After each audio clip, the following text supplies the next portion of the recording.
नमस्ते। सभी को मौनी अमावस्या की बहुत बहुत शुभकामनाएं।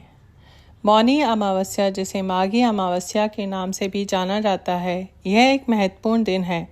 मौनी शब्द का अर्थ है मौन रहना, आत्म संयम और आत्मचिंतन, आध्यात्मिक कायाकल्प पर केंद्रित दिन का प्रतीक है।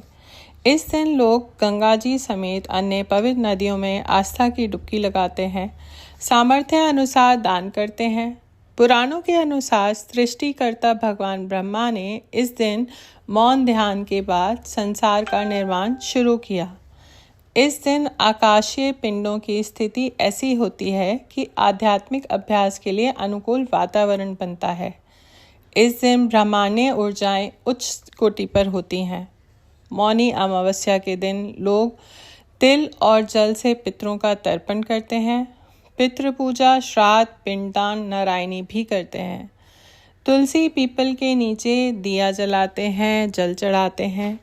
अगर आप घर पर हैं तो अपने घर में ही मौन व्रत धारण कर या मीठी वाणी बोल और कटु शब्दों का उपयोग ना करके बड़ों का आशीर्वाद लेकर गंगा जल मिश्रित जल से स्नान करके सामर्थ्य अनुसार दान करके घर के मंदिर में दीपक धूप दीप जलाकर पूजा अर्चना करें और मौनी अमावस्या मनाएं। इसकी एक बहुत ही प्रचलित कथा है जो आपसे साझा करती हूँ। कथा के अनुसार कांचीपुरी में देव स्वामी का एक ब्राह्मण परिवार रहता था, जिसकी पत्नी का नाम धनवती था। दोनों के 7 बेटे थे और एक बेटी थी। बेटी का नाम गुणवती था। गुणवती जब बड़ी हुई तो उसके पिता ने सबसे छोटे बेटे को उसकी कुंडली दी और ज्योतिषी के पास भेजा ताकि उसके विवाह के लिए लड़का देखा जाए। ज्योतिषी ने बताया कि गुणवती विवाह के बाद विधवा हो जाएगी। यह जानकर उसके पिता देव स्वामी और माता धनवती दुखी हो गए। उन्होंने ज्योतिषी से उपाय पूछा। ज्योतिषी जी ने कहा, सिंगल द्वीप में सोमा धोबिन नामक औरत रहती है जो पतिव्रता है। यदि वह आपके घर आके पूजा करे, अपना अर्जित पुण्य दान करे तो गुणवती का सुहाग बच जाएगा और वह दोष मिट जाएगा। यह जानकर देव स्वामी ने बेटी को और छोटे बेटे के साथ सोमा धोबिन के घर सिंगल द्वीप भेज दिया। दोनों भाई बहन घर से निकलकर सोमा के घर की ओर चल दिए। दोनों समुद्र के किनारे पहुंचे और उसे पार करने के बारे में सोचने लगे, लेकिन इसमें काफ़ी समय बीत गया और दोनों भूख और प्यास से बैठे रहे। भूखे प्यासे दोनों भाई बहन एक पीपल के पेड़ के नीचे बैठे बात करने लगे। उस पेड़ पर एक गिद्ध परिवार रहता था। गिद्ध के बच्चों ने गुणवती और भाई की बातों को सुन लिया और अपनी माता को बताया। तब गिद्धों की माता ने अपने बच्चों को भोजन कराया और गुणवती के पास गई। उसने कहा कि वह उन दोनों को सोमा धोबिन के घर पहुंचा देगी। अगली सुबह गिद्ध माता ने गुणवती और उसके भाई को समुद्र पार कराया और सोमा धोबिन के घर के पास ले गई।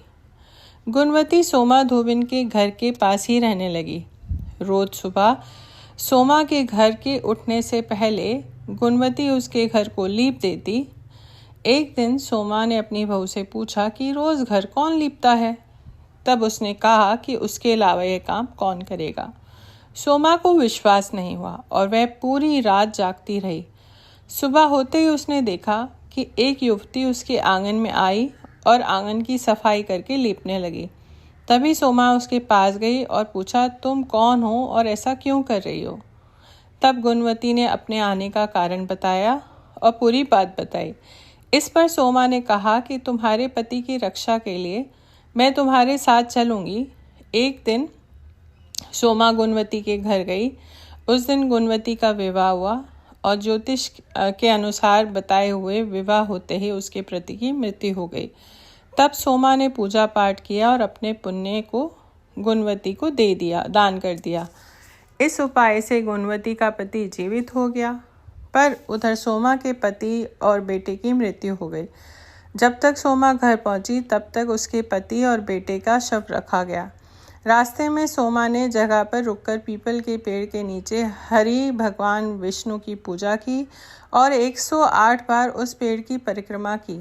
इससे अर्जित पुण्य से सोमा के पति और बेटे जीवित हो गए। वे अकाल मृत्यु से मुक्त हो गए। इसलिए मान्यता है कि जो भी व्यक्ति विधि विधान से मौनी अमावस्या का व्रत करता है उसे भगवान विष्णु की कृपा प्राप्त होती है और दुख उसका कुछ नहीं बिगाड़ पाते। बताइएगा ज़रूर ये कहानी कैसी लगी। ये कहानी मेरे भाई रजत जो कि कलकत्ता में है, उन्होंने मुझसे आग्रह करा कि दीदी आप मौनी अमावस्या का पॉडकास्ट करें, तो बताइएगा कैसा लगा।